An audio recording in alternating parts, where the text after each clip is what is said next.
गलत कुरीतियों का और गुलामी की बेड़ियों का नाश नहीं कर पाएंगे। इसको थोड़ा सा समझना होगा, ध्यान से सुनना। ये संसार एक कारागार है, जेल है, और हम सब इस जेल में कैदी हैं। और इस जेल में घोर अंधेरा है और लंबे समय से अंधेरा है। लंबे समय से इस कारागार में अंधेरा होने की वजह से जो हम कैदी इसमें रहते हैं, जो कारावासी हम इसमें रहते हैं, हम प्रकाश नाम की वस्तु को ही भूल गए। प्रकाश विद्या का नाम है, अंधेरा अविद्या का नाम है, और हम भूल गए कि प्रकाश नाम की भी कोई वस्तु है। सिर्फ अंधेरे को ही जानते हैं। ये अंधेरा होने की वजह से हम कोई भी चीज साफ साफ नहीं देख सकते। जैसा उसका स्वरूप है ऐसा नहीं देख पाते। जो चीज असल में जैसी है, यदि वो सही है तो सही को हम गलत देख पा रहे हैं, और गलत को सही देख पा रहे हैं। इसका नाम है अविद्या। यदि उसी चीज को हम सही को सही देखने लगे और गलत को गलत देखने लगे तो इसका मतलब है विद्या। और लगातार इस कारागार में अंधेरा होने की वजह से, अविद्या होने की वजह से हम विद्या को भूल ही गए। प्रकाश नाम की वस्तु को ही भूल गए कि इस संसार में प्रकाश भी कुछ होता है। और इसकी वजह से व्यक्ति निराशा के दौर में चला गया। निराशा के दौर में चला गया। ये इतना बड़ा कार्य मन की वजह से हुआ। हमारे मन में विकारों का अंधेरा हो गया, जिसमें काम वासनाएं, क्रोध, मोह, लोभ, अहंकार, द्वेष, राग, ईर्ष्या, तृष्णा, आलस्य, इन विकारों की वजह से जो मन ने प्रकाश देना था वो प्रकाश नहीं दे पा रहा। ये अंधेरा मन की वजह से हुआ है। इसको ध्यान से सुनना। ये अंधेरा मन की वजह से हुआ है। यदि मन को फिर से जागृत कर लिया जाए, मन को सही रास्ता दिखा दिया जाए, तो वो फिर से हमें अविद्या से विद्या की ओर ले चलेगा और हमारा जीवन अविद्या से निकल करके विद्या की ओर चला जाएगा। इसको थोड़ा सा और ध्यान से सुनना। ये काम कैसे होगा? हमारा मन थोड़ा सा प्रकाश देता है।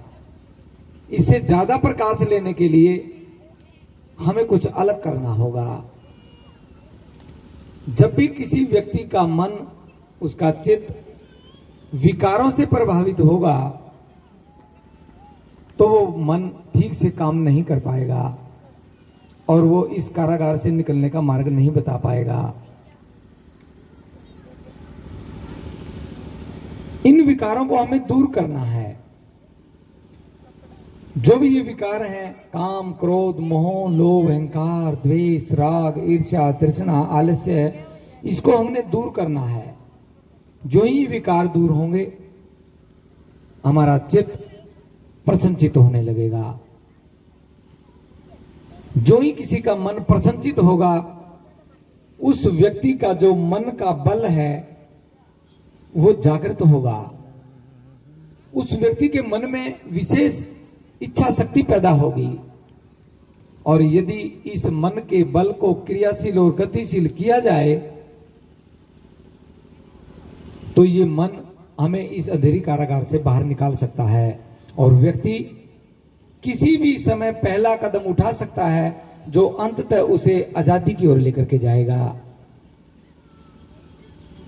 इसलिए हमें इस विद्या को समझना है। बाबा साहब अम्बेडकर ने उनके महान ग्रंथ बुद्धा एंड हिज धम्मा में अविद्या का साफ साफ अक्षरों में विवरण किया है।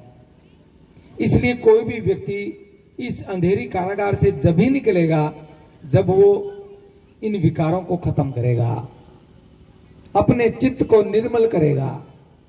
यदि कोई व्यक्ति अपने चित्त को निर्मल नहीं कर पाएगा, चाहे उसने कितनी ही एजुकेशन ले ली हो, जब तक जो गलत रीति रिवाजों में, जो अंधेरे में रहने की वजह से फंसा है, उससे बाहर नहीं निकल सकता। जैसे एक छोटा सा उदाहरण मैं देता हूं। पूरा समाज, मैं इसी क्षेत्र की बात कर लेता हूं, भारत के उत्तर भारत की मैं जिक्र कर लेता हूं। उत्तर भारत में हर जगह घूंघट है।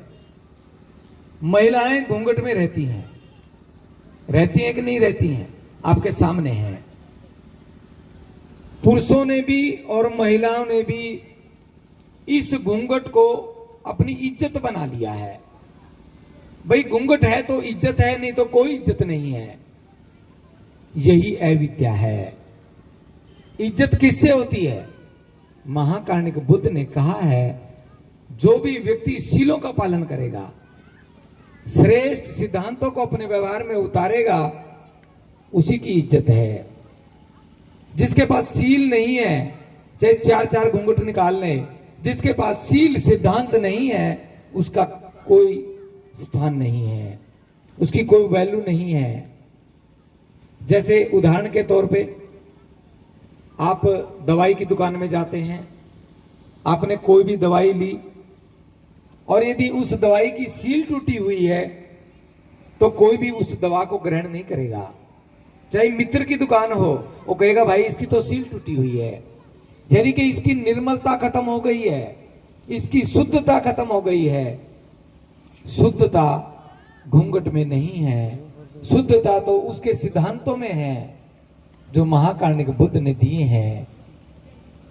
ये विद्या और अविद्या का नाम है। यदि व्यक्ति सिद्धांतों में रहता है, अपना ख्याल रखता है, तो वो विद्या में है, और यदि घूंघट में इज्जत ढूंढते हैं तो वो अविद्या है, अंधेरा है। इसलिए इस कारागार में हम जो फंसे हैं, इसमें यही इज्जत नजर आती है। महिलाएं जिन चीजों को अपना आभूषण मानती हैं, श्रृंगार मानती हैं, सुंदरता का साधन मानती हैं, असल में वो सुंदरता का साधन नहीं है। महाकारुणिक बुद्ध ने कहा है कि जिसके पास पारमिताएं हैं, जिसके पास अष्टांगिक मार्ग है, उसी का जीवन सुंदर है।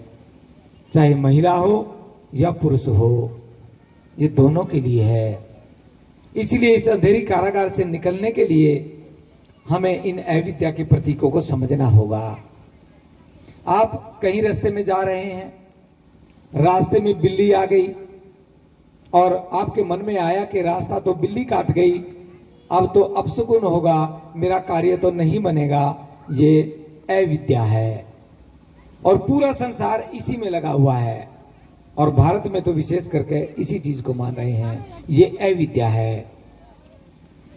रास्ता बिल्ली ने नहीं काटा, रास्ता हमने बिल्ली का काटा है। बिल्ली तो अपने काम जा रही है, हम अपने काम जा रहे हैं। बिल्ली के मन में कुछ नहीं आया कि इस मनुष्य ने मेरा रास्ता काट दिया, लेकिन मनुष्य के मन में आ गया कि इस प्राणी ने, बिल्ली ने मेरा रास्ता काट दिया। ये अविद्या है।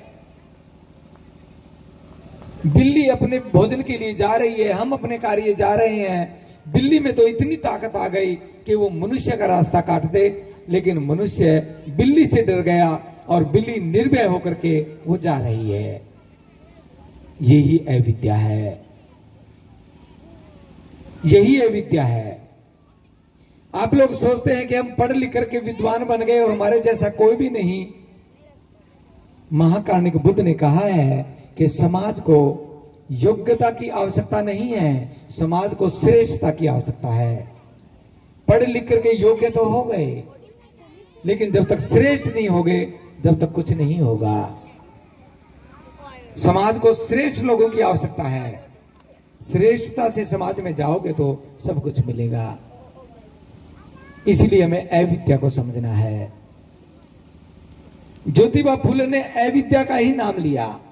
यही अविद्या रही तो हम किसी भी प्रकार की नीति नहीं बना पाए। हमारे लिए नीति बनाने वाला कोई और व्यक्ति रहा। और हम उसकी नीतियों पे चले। हमने अपनी नीति नहीं बनाई, इसलिए हम गति में भी नहीं रहे, हमने कोई कार्य नहीं किया। आप इतने सारे लोग बैठे हैं, थोड़ा सा ध्यान से सुने। हमने दूसरे की नीति पे काम किया तो हमने कहां पे अपना जीवन लगाया? विशेष करके कर्मचारियों को या दूसरे लोगों को जिसके पास अच्छा बिजनेस है, गरीब से गरीब भी इस काम में संलिप्त है। हमने अपनी पूरी की पूरी ऊर्जा, पूरा का पूरा धन, पूरे जीवन की कमाई या तो छुच्छक में लगाई, या विवाह भात में लगाई, या मृत्यु भोज में लगाई। इसके अलावा कुछ किया हो? एक आदमी ने बड़े मकान भी बना लिए। इसके अलावा कुछ किया हो तो बताओ। हमने अपने पैसे की रणनीति नहीं बनाई, अपनी नीति नहीं बनाई। जब नीति नहीं बनाई तो फिर गति कहां से करोगे? नीति ना होने की वजह से गति रुक गई। ये दूसरे की नीति है कि अपनी जीवन की खुशियां पैसा खर्च करने में लगाओ, छूछक में लगाओ, विवाह भात में लगाओ, मृत्यु भोज में लगाओ। यदि हम बाबा साहब अम्बेडकर की नीति पे चलते, विद्या में आ जाते, इस अंधेरी कारागार से बाहर निकल जाते, तो हम अपनी नीति स्वयं बनाते। और अपनी नीति में हम बनाते कि यूनिवर्सिटी कहां खोलनी है, यूनिवर्सिटी कितनी खोलनी है, कॉलेज कितने खोलने हैं, स्कूलों का निर्माण कहां कहां करना है, हमने बिजनेस कहां स्थापित करना है, हमारा व्यापार कैसा हो, हमारी सामाजिक व्यवस्था कैसी हो, हमारे उत्सव कैसे हों। ये हम अपनी नीति बनाते यदि बाबा साहब की बातों को समझते। आप इतने सारे लोग बैठे हैं, क्या कभी किसी यूनिवर्सिटी की नींव रखी हो, उसमें गए हो? वे समाज के बहुत सारे लोगों ने इकट्ठा होकर के यूनिवर्सिटी की नींव रखी हो। एक एक शादी में 15-15, 20-20 लाख रुपए लगा रहे हैं। 2-2 लाख रुपए तो छुच्छक में लगा देते हैं। जब रिश्ता होता है, सगाई होती है, उस समय 2-2 लाख रुपए तो उस समय लगा देते हैं। और जब यदि यूनिवर्सिटी निर्माण की बात आए, पढ़ने पढ़ाने की बात आए, तो हम पहली क्लास में भी बच्चे को भेजने के नाम पे गरीब बन जाते हैं। उस समय हमारी गरीबी आ जाती है, लेकिन जो व्यर्थ का पैसा हम लगाते हैं उस समय कोई भी व्यक्ति गरीब नहीं होता। किसी के घर में चाहे 1 रुपया भी ना हो, हम छूछक पे पैसा जरूर लगाएंगे, भात पे पैसा जरूर लगाएंगे, शादी पे तो घोड़ी पे चढ़ेंगे, टेंट तो बड़ा सारा लगाएंगे और दावत तो बहुत बड़ी देंगे। चाहे किसी को ना भी जानते हो उसके घर में भी कार्ड पहुंचा देते हैं, एक बार मिले हो उसके भी घर में कार्ड पहुंचा देते हैं, और खाने वाला भी दावत खाने आ जाता है। दावत खाने के अलावा कुछ किया है क्या? यही अविद्या है। जिस दिन दावत में नफरत करने लगोगे कि हम क्यों इकट्ठा करके किसी को दावत दें, क्यों न हम शिक्षा का निर्माण करें, आर्थिक व्यवस्था का निर्माण करें और समाज को कुछ नया मार्ग दें। जिस दिन समाज के कुछ लोग भी ऐसा समझने लग गए तो निश्चित तौर पे समाज को एक नया मार्ग मिलेगा और हमारे मन का विकास होगा। अभी तक मन कहां रुका हुआ है? मन रुका हुआ है कि छूछक नहीं मनाया तो अपमान होगा, और जबकि छूछक मनाने से अपमान होता है। जो ही छूछक मनाया, कर्ज लिया फर्ज निभाने के लिए, और उस कर्ज से जब वो नहीं उतरता तो कर्ज से मर्ज बैठ गई और उसी मर्ज से वो पतन की ओर गया। उसी से अपमान हुआ। हर रोज मांगने वाला आता है, फिर रिश्तेदार भाईचारा भी यही कहेगा, अरे ये कैसा है, किसी का लेकर के देता ही नहीं, अरे ये खर्च करवाने वाले भी तो आप ही थे, वो मामा ही आया था, फूफा ही आया था, वो दामाद ही आया था, वो चाचे ताऊओं का भाई ही आया था, वो मोहल्ले में जो बड़ा सारा पकड़ बांध करके आया था, उसी ने तो छूछक मनवाया, उसी ने तो विवाह में घोड़ी खड़ी करी। यदि लड़का घोड़ी पे नहीं चढ़ा तो कुछ भी नहीं होगा, अपमान हो जाएगा। घोड़ी पे तलवार लेकर के बैठता है, ये नहीं पता कि घोड़ी आई कहां से है। क्या हमें घोड़ी पे चढ़ना चाहिए? क्या बाबा साहब ने कहा कि हमें घोड़ी पे चढ़ना चाहिए? किसी एक वक्तव्य में भी बताओ कि कहा हो कि घोड़ी पे चढ़ना चाहिए, क्या कहा है? लड़कियां भी 20-20 हजार का चुन्नी लहंगा पहन करके, जो एक ही बार पहना जाता है, चाहे पिता की तनख्वाह 10,000 रुपए महीना हो, लेकिन लड़की ने तो 20,000 का लहंगा चाहिए। क्या कभी लड़कियों ने सोचा है कि मेरे जाने के बाद मेरे माता पिता का क्या होगा? यही अविद्या है। यदि ये लड़कियां जान लेती कि लड़कियों के पैदा होने पे माता पिता क्यों रोते हैं, क्यों ऐसा बुरा मनाते हैं कि लड़की हो गई, चलो कोई बात नहीं भाई, लड़की होगी जी, अच्छी ही है, आजकल तो लड़कियां भी बराबर हैं, ऐसा क्यों कहते हैं? लड़का होता है जब क्यों नहीं कहते? थोड़ा लड़कियों को भी समझना होगा, इस बात पे पाबंदी लगानी होगी और अपनी नीति बनानी होगी। अभी जो कि कह रहे थे, एक गुड़िया ये LLB करके आई है, LLB करने का क्या मतलब रह जाएगा जब इसकी शादी हो और शादी में पहला उपहार चूड़ियां आए और ये खुशी खुशी पहन लें, तो यही अविद्या है, यही अविद्या है।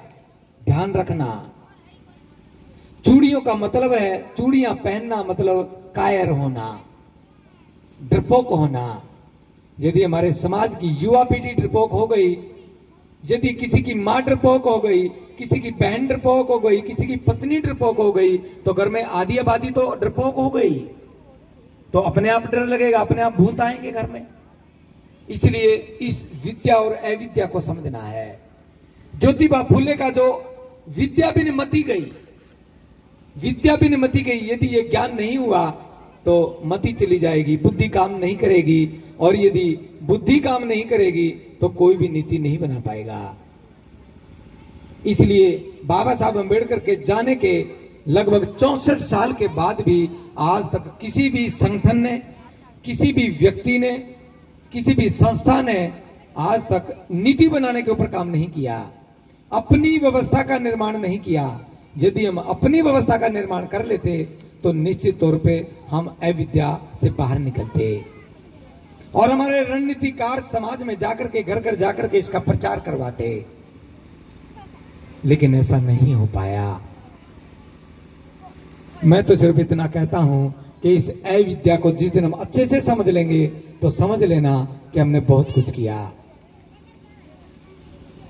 आज आपको अवसर मिला है ज्योतिबा फुले के विचार सुनने के लिए, बाबा साहब अम्बेडकर के विचार सुनने के लिए। बहुत सारे लोगों ने अपने विचार गा करके सुनाए।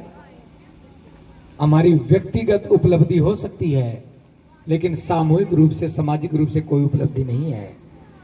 बाबा साहब अम्बेडकर ने लाहौर के भाषण में एनिहिलेशन ऑफ कास्ट, जाति का संपूर्ण विनाश नाम के भाषण में, जिस भाषण को पढ़ करके साहब काशीराम ने पूरे देश में आंदोलन किया, उसी भाषण के 20वें अध्याय 58 नंबर पेज पर लिखा है, जब तक हम अपनी व्यवस्था का निर्माण नहीं करेंगे, अपनी सामाजिक व्यवस्था को नहीं बदलेंगे, तब तक कोई प्रगति नहीं होगी। हम समाज को रक्षा अपराध के लिए प्रेरित नहीं कर सकते, हम राष्ट्र का निर्माण नहीं कर सकते, हम नैतिकता का निर्माण नहीं कर सकते। जाति की नींव पर किया गया कोई भी निर्माण चटक जाएगा और वो कभी भी पूरा नहीं होगा। यहां तो जाति के नाम पे ही सब कुछ हो रहा है। बाबा साहब की बात को नहीं समझ पाए हैं। जाति से हमारा अपमान होता है, बहुत सारी जगह जाति से अपमान होता है, घोड़ी से उतारे जाते हैं, ऑफिस में भी एक दूसरे को अपमानित किया जाता है, ये कह करके अरे ये तो फला जाति का है, रिजर्वेशन से आया है, इनकी क्या औकात है, इनको क्या आता है। राष्ट्रपति बनने के बाद भी जाति से अपमानित किया जाता है और फिर भी हम गर्व से अपनी ही जाति में रहना चाहते हैं, फिर भी जाति से बाहर नहीं निकलना चाहते। यही अविद्या है। जिस दिन हम जाति से बाहर निकलने का प्रयास करेंगे तो समझ लेना हम विद्या में आ गए, हम प्रकाश में आ गए। लेकिन इससे बाहर निकलने के लिए मन का मजबूत होना आवश्यक है, हमारा मनोबल मजबूत होना चाहिए, लेकिन मनोबल तो गिरा हुआ है। इस मनोबल को मजबूत करने के लिए महाकारुणिक बुद्ध के धम्म की देशनाओं को सुनना होगा, और चाहे कुछ भी ना सुनो, महाकारुणिक बुद्ध के धम्म की देशनाओं को सुनना, आपका मनोबल बढ़ेगा। जब व्यक्ति विकारों से गिरता है, अंधेरे में जाता है, तो तभी उसका मनोबल गिरता है। इसलिए अपने मनोबल को बढ़ाओ। मनोबल को बढ़ाने के लिए आपको आंदोलन करना पड़ेगा। अपने महान रहबरों की बात को मानना होगा। महाकारुणिक बुद्ध ने कहा है कि जाति से बाहर निकलने का बहुत आसान मार्ग है। ध्यान से सुनना, जाति को ऐसी चीज नहीं है कि तोड़ दी टूट गई, तोड़ोगे तो दो हो जाएंगी, ऐसा ही होता रहा है। इसलिए जाति को तोड़ना नहीं, इसको समझना है। जाति किसी दूसरी व्यवस्था के धर्म ग्रंथों का सम्मान पूर्वक इसका भेद किया गया है, वहां इसको रखा गया है कि इसमें सम्मान है और जबकि इसमें अपमान है। हमें जितना अपमान मिलता है उसमें से सबसे ज्यादा अपमान जाति की वजह से मिलता है। बाबा साहब अम्बेडकर ने 1956 के भाषण में लिखा है, 15 अक्टूबर 1956 के भाषण में, भिक्षुओं, महाकारुणिक बुद्ध के शब्द हैं कि भिक्षुओं, तुम भिन्न भिन्न जातियों और भिन्न भिन्न क्षेत्र से आए हो। अब तुम भिक्षु हो। जैसे नदियां पहाड़ों से निकलती हैं और एक लंबा सफर तय करती हैं, प्रत्येक नदी का अपना एक नाम होता है।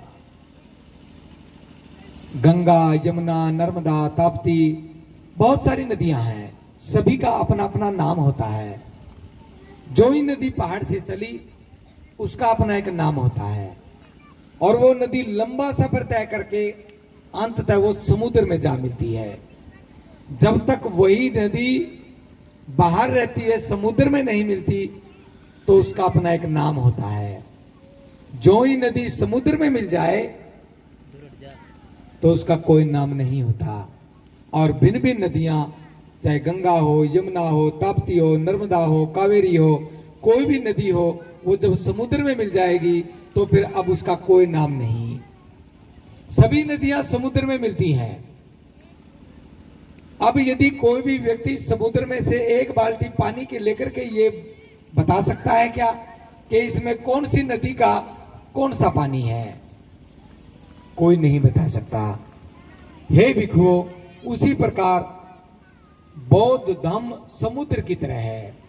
अब आप बौद्ध हो, अब आप भिक्षु बन गए हो, अब आप बौद्ध धम्म में हो, एक समुद्र में हो, अब आपका अलग से कोई नाम नहीं। उसी प्रकार यदि हम भी सभी इस बौद्ध धम्म रूपी समुद्र में चले जाएं तो किसी का नहीं पता चलेगा कि कौन सी जाति रूपी नदी कहां से आई है। समुद्र में जाने के बाद सभी लोग, आप भी बौद्ध, ये भी बौद्ध, वो भी बौद्ध, सभी बौद्ध होंगे। फिर जाति कहां रही? यदि जाति को लेकर के किसी के पास जाओगे तो दूसरी जाति का व्यक्ति स्वीकार नहीं करेगा।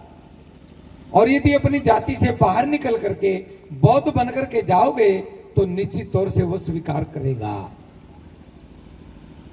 भिन्न भिन्न जातियों से कुछ लोग एक बार निकल करके बाहर आएंगे और निश्चित तौर से उनका जीवन अलग होने लगेगा और वो जातियों से बाहर निकलेंगे। एक श्रेष्ठ समाज का निर्माण होगा। जब तक समाज का निर्माण नहीं होगा तब तक हम किसी दूसरे समाज को टक्कर नहीं दे सकते, किसी दूसरी व्यवस्था को टक्कर नहीं दे सकते। यदि दूसरे समाज को हमने परास्त करना है, उनकी व्यवस्था को परास्त करना है, जो ऊंच नीच की व्यवस्था है, तो हमने अपने समाज का निर्माण करना होगा और वही समाज उससे सामने अपनी बात रखेगा, वही उसको खत्म करने का काम करेगा। व्यक्ति कोई किसी व्यवस्था को खत्म नहीं कर सकता। आपने देखा होगा भारत में लंबे समय से दूसरे देशों के राजा राज करते रहे हैं। ध्यान से समझना, इस देश में मुगल आए, मुगलों से व्यवस्था खत्म नहीं हो पाई, उनकी अपनी व्यवस्था थी और यहां के जो पुरोहितों की व्यवस्था थी वो व्यवस्था जिंदा रही। कितने लोगों को जनेऊ उतरवाया, कितने लोगों को मारा पीटा, व्यवस्था खत्म नहीं हुई। बहुत सारी व्यवस्थाओं ने पूरा जोर लगाया कि बौद्ध धम्म की व्यवस्था खत्म होनी चाहिए, क्या बौद्ध धर्म की व्यवस्था खत्म हुई? क्या पुरोहित की व्यवस्था खत्म हुई? उसके बाद ईसाई आए,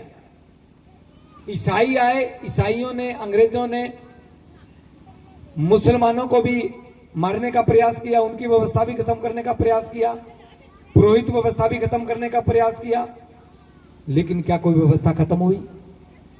और उनके जाने के बाद भी क्या ईसाइयों की व्यवस्था खत्म हुई? यहां तो थोड़े से हैं। यदि हम अपनी व्यवस्था बना लें तो फिर हम सुरक्षित रह सकते हैं, और यदि हम अपनी व्यवस्था नहीं बना पाए तो फिर हम सुरक्षित नहीं हैं। इसलिए हमें अविद्या से बाहर निकलना है और विद्या को जानना है। बस इतनी बात यदि समझ में आ जाए, जो ही हम विद्या में जाएंगे तो विद्या में जाते ही हम अपनी बुद्धि का इस्तेमाल करने लगेंगे, और जो ही हम अपनी बुद्धि का ठीक ठीक इस्तेमाल करने लगेंगे तो फिर हम नीति बनाएंगे, और नीति बनेगी तो हम गति में आएंगे, और गति में आएंगे तो हमारी अपनी व्यवस्था होगी, धार्मिक व्यवस्था, सामाजिक व्यवस्था और आर्थिक व्यवस्था, शैक्षणिक व्यवस्था, राजनीतिक व्यवस्था हमारी अपनी होगी, और फिर धन आएगा और फिर हम गुलामी की बेड़ियों से बाहर निकल पाएंगे। नहीं तो इस अंधेरे कारागार में ऐसे ही रहेंगे। हम जिस चीज को सम्मान सोचते हैं वो सम्मान नहीं, वो अपमान रहेगा, अपमान रहेगा। इसलिए हमें इन कुरीतियों को तोड़ना होगा। इन कुरीतियों पे व्यक्ति नहीं तोड़ सकता। हमें अपनी वेशभूषा भी बदलनी होगी, चाहे महिला हो या पुरुष हो, अपनी वेशभूषा बदलनी होगी, अपने श्रृंगार बदलने होंगे, अपने उत्सव बदलने होंगे, और हमें अपने काम धंधे बदलने होंगे, हमें अपने तरीके बदलने होंगे, तभी जाकर के हम आजाद कर पाएंगे। अभी मैं एक सभा में अभी 2-3 दिन पहले गया हुआ था, तो वहां एक लड़की ने अपना व्याख्यान रखा, पढ़ी लिखी लड़की थी। अपना जहर पुरुषों के प्रति उगला, पुरुषों के प्रति इतना जहर उगला कि पुरुषों को भी अच्छा नहीं लगा और मुझे भी अच्छा नहीं लगा। जबकि महिलाओं की जो गुलामी की बेड़ियां हैं वो महिलाओं ने ही जकड़ रखी हैं। जिस दिन महिलाओं की बेड़ियां तोड़ने लगेंगी तो पुरुषों की कोई हिम्मत नहीं। मैंने जैसे 2-3 बातों पे जिक्र किया, जैसे घूंघट है। क्या घूंघट इज्जत है? घूंघट इज्जत नहीं है, लेकिन फिर भी घूंघट है।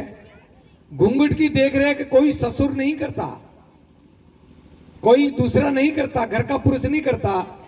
उस घर में जो महिला सास के रूप में है, ननद के रूप में है, वही उसके घूंघट की पैरवाही करती है। और सास उस बहू का सम्मान उस घूंघट में ढूंढ रही है, बाहर जाकर के प्रशंसा करती है कि मेरी बहू तो बहुत अच्छी है, यहां तक घूंघट रखती है। और बहू बस गौरवान्वित हो जाती है, अरे मैं तो इतना बड़ा घूंघट करती हूं, मेरी तो बड़ी तारीफ हो रही है। जिसने घूंघट की व्यवस्था बनाई वो ठीक व्यक्ति नहीं है। हमारे महापुरुषों ने तो महिलाओं को बराबर का अवसर दिया। जिसने नहीं दिया उनके बारे में सतर्क रहो।